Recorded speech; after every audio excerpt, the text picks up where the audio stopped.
AP CM YS Jagan కు TDP జాతీయ ప్రధాన కార్యదర్శి నారా లోకేష్ బహిరంగ లేఖ రాశారు. తక్షణమే అగ్రిగోల్డ్ బాధితులకు సొమ్ములు చెల్లించి న్యాయం చేయాలని డిమాండ్ చేశారు. ప్రతిపక్ష నేతగా ఉన్నప్పుడు అగ్రిగోల్డ్ విషయంలో టీడీపీ ప్రభుత్వంపైన తనపైన చేసిన ఆరోపణలు మరిచిపోయారా అని ప్రశ్నించారు లోకేష్. వైఎస్ రాజశేఖర రెడ్డి సీఎంగా ఉన్న సమయంలోనే అగ్రిగోల్డ్ స్కామ్ జరిగిందని గుర్తు చేశారు. టీడీపీ అధికారంలోకి వచ్చిన తర్వాత అగ్రిగోల్డ్ ఆస్తులు అటాచ్ చేసి యాజమాన్యాన్ని అరెస్టు చేయించి బాధితులకు న్యాయం చేశామన్నారు. మరింత సమాచారం ప్రతి పూర్ణ అందిస్తారు. పూర్ణ,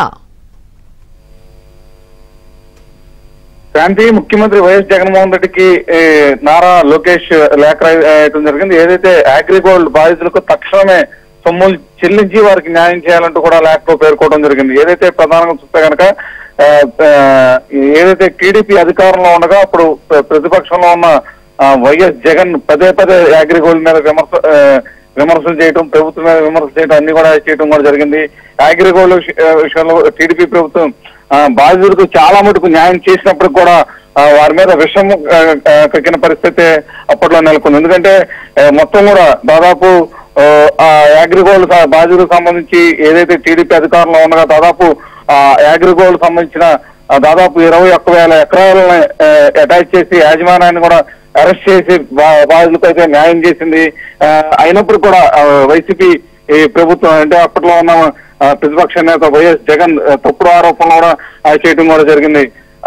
అదే సమయంలో అంటే ప్రతిపక్షంగా ఉన్నప్పుడు కూడా హామీలు కూడా ఇవ్వడం జరిగింది. ఏదైతే మేము కనుక అధికారంలోకి వచ్చిన వారం రోజుల్లో వారికి న్యాయం చేస్తాము, అగ్రిగోల్డ్ బాధితుల సొమ్ములన్నీ కూడా తిరిగి ఇప్పిస్తామని చెప్పి కూడా వాగ్దానం చేసి అధికారంలో వచ్చిన పరిస్థితి నెలకొంది. అయితే అప్పటికే టీడీపీ హయాంలో మొత్తం కూడా 250 కోట్ల రూపాయలు మొత్తం కూడా సమకూర్చి వాటన్నింటినీ కూడా చెల్లించేందుకు కూడా మొత్తం కూడా సిద్ధపడినప్పుడు కూడా ఆరోపణలు చేసిన పరిస్థితి నెలకొంది.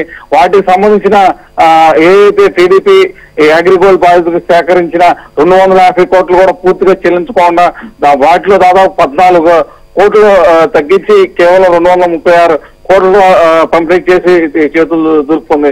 అదేవిధంగా అప్పటి నుంచి కూడా చెల్లించాల్సిన బాకీలు ఇంకా అదేవిధంగా పెండింగ్ లో ఉన్నాయి. తక్షణమే వాటన్నింటినీ కూడా చెల్లించాల్సిన పరిస్థితి నెలకొందని చెప్పి లేఖలో కూడా పేర్కోవడం జరిగింది.